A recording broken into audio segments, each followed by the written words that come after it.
Bonjour chers frères et sœurs, je vous bénis au nom de Jésus.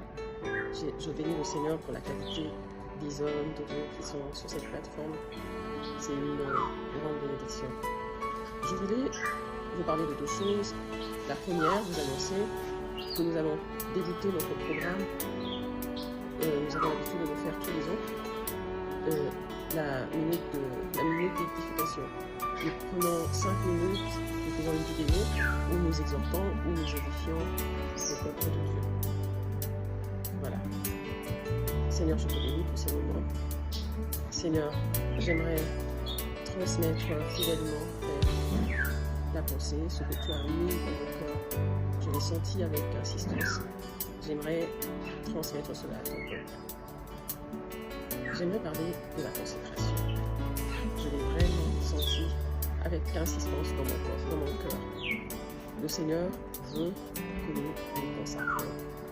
Le Seigneur cherche des personnes consacrées. S'il faut résumer tout ce que je dirais, s'il faut un verset qui peut résumer la pensée que le Seigneur a mise dans mon corps, c'est Josué 3:5. Josué dit au peuple, sanctifiez-vous, car demain l'Éternel fera des prodiges au milieu de vous. Le Seigneur m'envoie te dire, sanctifie-toi, car il peut faire des prodiges. Les temps de la fin, le temps dans lequel nous sommes, le Seigneur veut faire des miracles, des signes prodigieux. Le Seigneur veut que sa gloire éclate. Il veut manifester sa gloire et il cherche un consacré. Il y a plusieurs définitions, il y a plusieurs versets de la Bible qui essaient de parler de consécration. Je les ai consultés, je les ai lus, alors de laquelle je tire cette définition. La consécration est l'action de sacrifier volontairement son corps à Dieu dans le but de manifester la gloire de Dieu. La consécration est l'action de sacrifier volontairement son corps à Dieu dans le but de manifester la gloire de Dieu. Le Seigneur veut manifester sa gloire dans ta famille. Le Seigneur veut manifester sa gloire dans ton église. Le Seigneur veut manifester sa gloire dans ton pays. Il veut que tu lui consacres ton corps. Jésus lui-même a donné son corps en sacrifice.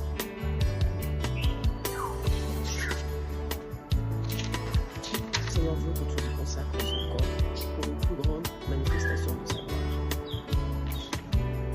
Dieu utilise tout le monde, mais il réserve certaines missions à ceux qui se sont mis à part.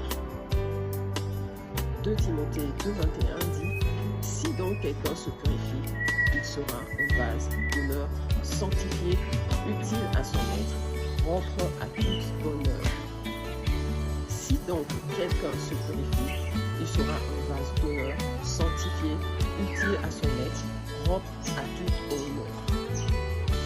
Aujourd'hui, nous avons beaucoup de distractions. Nous avons beaucoup de sujets qui sont intéressants, mais pour les serviteurs, pour les enfants de Dieu, pour ceux qui œuvrent dans l'église du Seigneur, le Seigneur demande une totale consécration. Où sont passés les Édith Nabala dans les églises? Où sont passées les pierres qui guérissaient par leur ombre? Où sont passés ces hommes de Dieu puissants qui, bien sûr, ils ont commencé par échouer.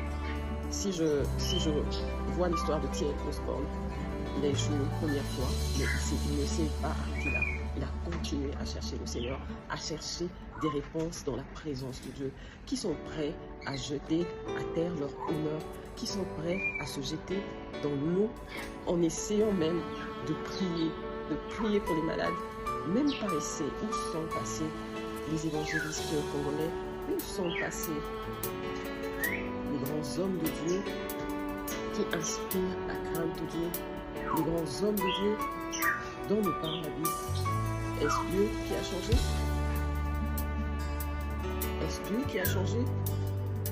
Le Seigneur veut revenir à ces choses.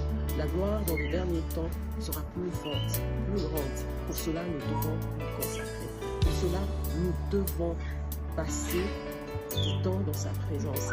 J'ai suivi une vidéo où on disait qu'il y a un homme de Dieu qui a jeûné pendant 9 mois, qui a jeûné pendant 8 mois. La vie de Dieu, la vie de serviteur de Dieu, la vie d'un enfant de Dieu, vous allez me dire si je me trompe, ne doit pas être une vie ordinaire. Le Seigneur nous interpelle ce matin, nous interpelle tous ce matin. Désirons ces choses, revenons à ces choses qui faisaient la puissance de l'Église hier. Revenons à ces choses, soyons authentiques, soyons concentrés, soyons consacrés. Père, nous avons besoin de toi. Père, ton Église, le chouchou a besoin de toi. Au travers de ces mots, au travers de ces paroles qui ont été gauches, mal placées, je prie que tu touches quelqu'un. Je prie que la soif de grandes choses, que la soif de ta présence, que la soif d'impacter la jeunesse congolaise pour toi, que la soif, Seigneur, d'être un modèle de qualité pour toi, soit imprégnée en nous ce matin au nom de Jésus. Je prie que ta puissance, Seigneur, nous pousse à la consécration ce matin, que ta puissance nous pousse à nous séparer du monde ce matin, que ta puissance nous pousse à nous mettre à part, Seigneur, pour être utilisés glorieusement par toi, au nom de Jésus. Esprit de Dieu, accompagne-nous. Esprit de Dieu, accompagne-nous parce que nous sommes faibles. Nous venons demander de l'aide. C'est toi qui crée en nous, Seigneur, ce désir. Suscite un peuple.